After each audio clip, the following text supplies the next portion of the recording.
Huh. Two characters with electrocharge synergies.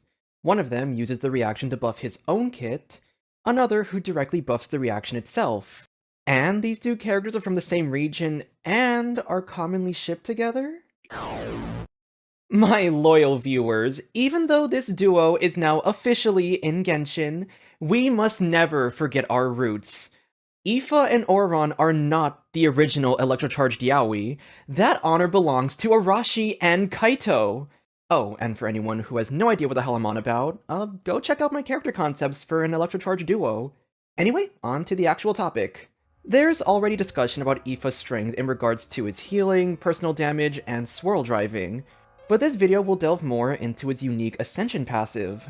That being, based on the amount of Nightsoul points your team has, Aoife will buff the party's Swirl and Electrocharged, or EC damage. This mechanic is a new niche he's opening up, and this video will be a deeper dive into its implications for future reaction buffing, and what it could mean for the future of Genshin's characters. Down below we have disclaimers, timestamps, social media links, music credits, and a link to my Discord server. If you're interested in sharing some of your own original gameplay concepts for Genshin or HSR, this is the place to do so. And for those who haven't seen my community post, we are nearing 5,000 subscribers. So, as a little goal, when we reach that number, I will recite the copy pasta from the boyfriend's webtoon. Yeah.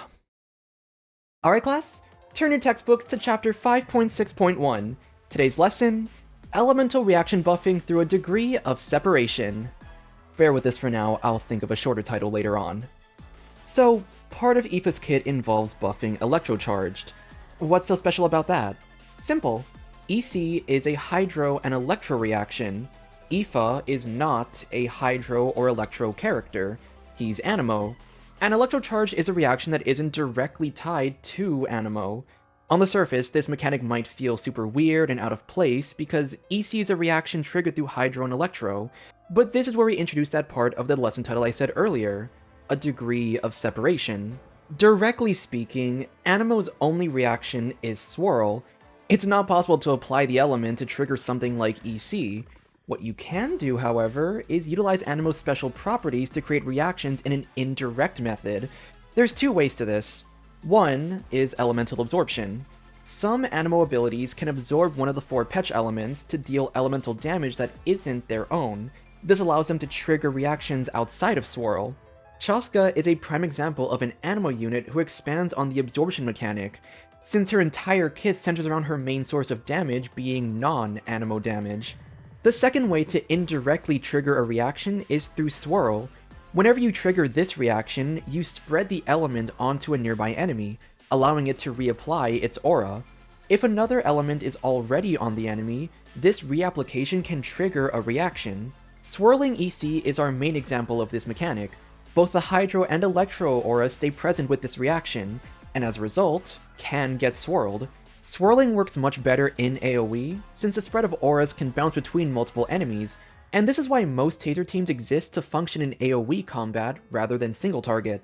Since Aoife doesn't have his own form of elemental absorption, his ability to drive and trigger EC will come from his swirls. Both methods I talked about incorporate the concept of a degree of separation, or a medium, to deal external elemental damage and trigger reactions outside of Swirl. There are reactions like Meld, Vaporize, or Overload, which cause both elemental auras to disappear after triggering. This means it's much harder to swirl these reactions, since you have to constantly apply separate auras onto two enemies and then swirl, and that method is just too tedious. Because of that issue, I think the choice to focus on Electrocharged was a very smart move for a first unit in this niche. The lingering aura of EC is what makes it easier to swirl and re-trigger the reaction. And it's why many Anemo drivers perform much better in these teams compared to the former three I mentioned earlier. Aoife's opened up this new niche where you don't have to be a specific element to be allowed to buff or utilize a specific reaction. Now, we've unlocked the door to say that if there's a team out there that utilizes indirect interactions with elements and reactions, a character kit is now on the table to make use of that specific kind of team comp. I've talked about how Swirl and EC play into that degree of separation idea, but these aren't the only reactions that can incorporate the concept. What I want to do next is talk about potential characters and reactions we could see in the future that can utilize the same concept in their kits. Keeping to our animal roster, Aggravate is another great example of this concept. The Quicken aura lingers on enemies, so as long as you have a consistent Electro aura to swirl, you can trigger Aggravates very frequently.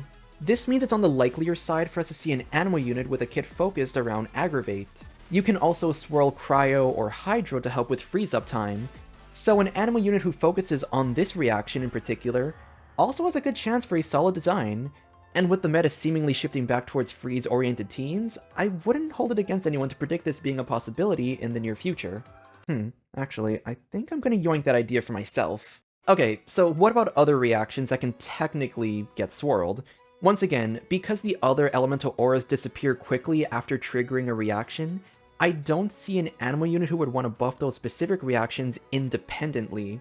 What I can see is an animal unit with a direct synergy to a specific element and all of its corresponding reactions.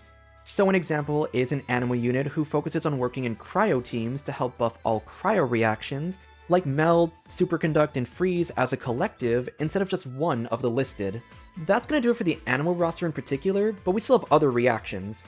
I don't know what's up with my thought process on this one, but for some reason, Hydro is heavily connected to Bloom, but feels a bit more distant when it comes to Burgeon and Hyperbloom. For me, Burgeon leans more into a Dendro-Pyro reaction. Fuck, voice crack. For me, Burgeon leans more into a Dendro-Pyro reaction, with Hydro feeling a bit further out. Same with Hyperbloom feeling more like a Dendro-Electro reaction. But on that idea, a Hydro unit who specifically buffs Burgeon and Hyperbloom without buffing Bloom still feels it's on the same level as Aoife's separation concept. To think of it another way, a character buffing these two reactions would make more sense if they were Dendro, but I think it would be more interesting to make them Hydro. Next idea, while it's not good on bosses, freeze melt teams exist when the reaction can function properly. I can imagine a Hydro unit who buffs melt damage, and they utilize their capacity to have freeze presence as a medium to make that happen. There's also burning. We see the concept of how burning auras create consistent pyro auras to function well in teams with other reactions like meld, vaporize, or overload. A Dendro unit isn't directly tied to these reactions, but if you rope them in via burning, their kit could buff the aforementioned reactions. I don't see it as likely, to be honest, because we already have two Dendro units focused on burning. If I were to see another character cover the reaction, I'd expect the devs to make them a pyro character instead.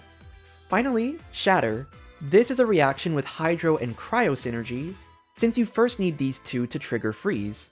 And then there's two ways to trigger Shatter.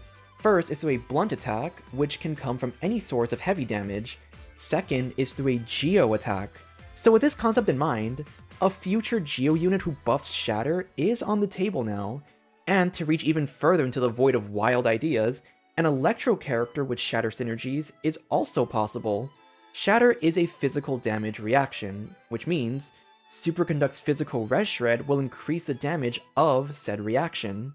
Now, this is every example I can think of that perfectly encapsulates the concept that I've been yapping about this entire time. In short, Aoife is basically spearheading this new niche for kit designs, one that breaks through a layer of the elemental limitations, and opens a door for so many new kinds of characters working in teams seemingly outside of their own elemental alignments. The reaction system is so vastly complex. We see some cool teams come out of nowhere just because of how the interactions create unique results, and I think it's cool to see a character who has a design mechanic that emphasizes these types of teams. That'll be it for this video. If you enjoyed, consider leaving a like and subscribing to support the channel.